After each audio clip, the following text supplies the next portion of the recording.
Bonsoir à toutes et à tous, ravi de vous retrouver sur 8 Mont-Blanc. Nous sommes le lundi 9 mars 2026. Voici les titres de ce journal préparé par l'ensemble de la rédaction.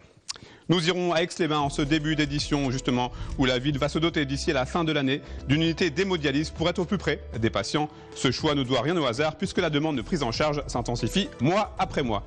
Et puis une curiosité à découvrir cette semaine, mercredi et jeudi au Brise-Glace à Annecy.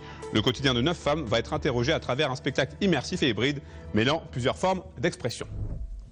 On ouvre donc cette édition avec un sujet consacré à la santé qui concerne plus de 2000 personnes prises en charge sur la région Auvergne-Rhône-Alpes. Touchés par une insuffisance rénale chronique, les patients accompagnés par l'association pour l'utilisation du rein artificiel dans la région lyonnaise doivent souvent se rendre loin de leur domicile pour bénéficier d'une dialyse. Mais pour réduire leur temps de transport et faciliter leur suivi, une unité d'hémodialyse va donc voir le jour à Aix-les-Bains, là où la demande de prise en charge s'intensifie. Le projet a été présenté la semaine dernière. Les précisions avec ce reportage de Chloé Lemeur. Les salles sont vides et les travaux n'ont pas encore débuté. Mais d'ici plusieurs mois, ce bâtiment situé à Aix-les-Bains va se transformer en unité d'hémodialyse. Objectif, soulager les hôpitaux du secteur aujourd'hui saturés, mais aussi faciliter l'accompagnement des patients atteints d'une maladie rénale chronique et parfois obligés de se rendre jusqu'à Chambéry ou Annecy pour subir une dialyse. Chaque séance dure 4 heures. Les séances doivent être effectuées au minimum toutes les 48 heures, donc 3 séances par semaine. Bien. Ça veut dire que dans l'unité proprement dite, le patient passe le temps de la séance, plus la demi-heure d'installation de préparation, plus la demi-heure après la séance. À ça, il faut ajouter le temps de transport. Tout ça, ça contribue à altérer la qualité de vie des patients et quand on discute avec eux, ben voilà, quand on peut réduire les temps de transport, pour nous, c'est un gain de temps, c'est un gain sur la fatigue et c'est une meilleure qualité de vie. Faciliter le quotidien des patients locaux, mais aussi celui des touristes, parfois plus nombreux sur le secteur.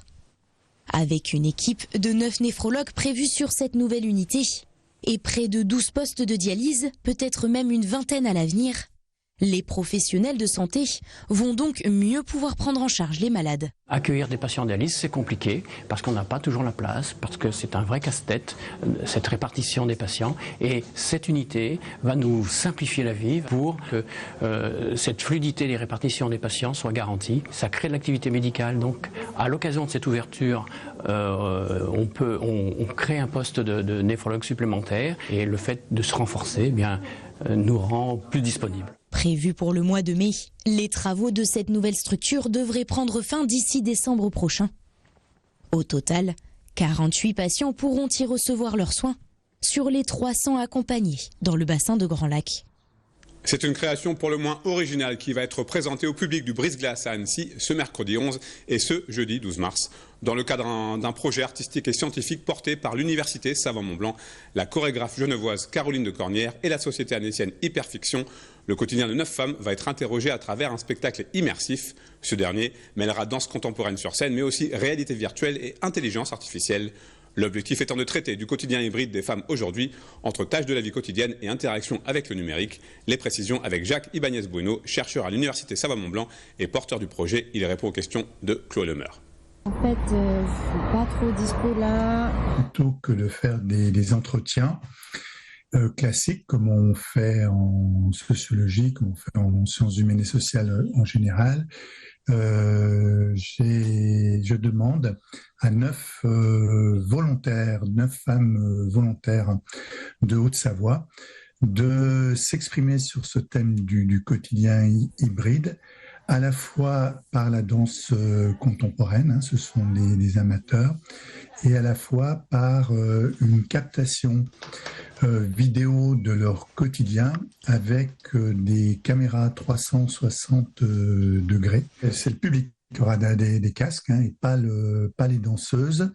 Alors pour être plus précis, ce sont des casques de réalité dite mixte, c'est-à-dire qu'il y aura pour le public une superposition du réel, c'est-à-dire les danseuses sur scène, et les images de leur quotidien préenregistrées et montées. Il y aura en tout début de spectacle, avant que les danseuses interviennent, la projection d'un film réalisé essentiellement donc avec de l'IA, qui ressuscite un intellectuel de renom qui est né à Chambéry, qui est Michel de Certeau, aujourd'hui décédé, mais qui est un grand spécialiste du quotidien et des médias. Donc on le fait revivre et on le fait dialoguer avec le public pour qu'il donne